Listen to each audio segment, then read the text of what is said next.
Hello， 大家好，我係 Frank 朱希正。今日咧就想同大家講呢個嘅適應能力 resilience。咁咧好多時咧我哋上一次咧就提到點樣去睇到自己係咪一個幸福嘅人。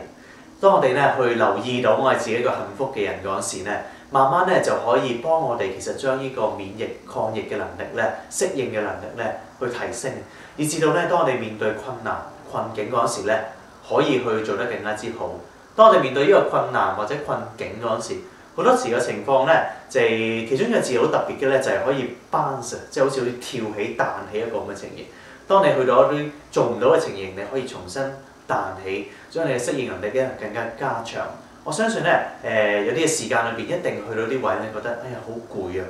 好想去放棄。可能咧你工作裏邊咧去到一個位，你覺得我唔想打呢份工啦。或者讀書讀到個程度咧，不如放棄咗佢算啦，今次嘅考試由佢唞咗佢算啦。或者咧，你去到一個唔同人嘅關係裏邊，同父母嘅關係，同太太配偶嗰個關係裏邊咧，去到一個位，直情亮晒紅燈，係咪需要去有一個停止喺度咧？係咪需要咧有一個改變喺度咧？或者對小朋友、年輕人一啲嘅行為好難接受，絕對咧接受唔到，點解會有啲咁嘅事情發生喺我身上？好想一刻咧，我好想放棄，好想乜都唔理。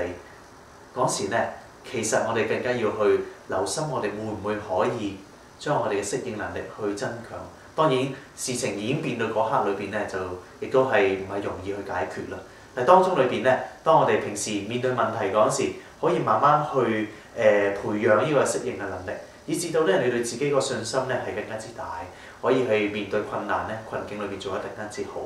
可能咧，你以前裏邊試過一啲嘅興趣裏邊，你好盡咗自己能力去做，甚至超出咗自己嘅能力。可能呢啲體育嘅項目裏邊，你好努力咁做，以至到咧超越咗自己嘅潛能。或者你以前曾經一啲嘅工作嘅經驗裏邊，好努力咁樣去做，以至到你完成到一樣你根本覺得冇可能完成到嘅一個 project。其實咧最重要嘅情形咧，就係喺呢啲嘅情形裏邊睇到自己個嘅能力喺度，以至到咧你可以一步一步去做。可能咧嗰步係少啲嘅，做細步啲。可能你今日淨係嗰段關係裏邊咧，上司唔發脾氣1個小時，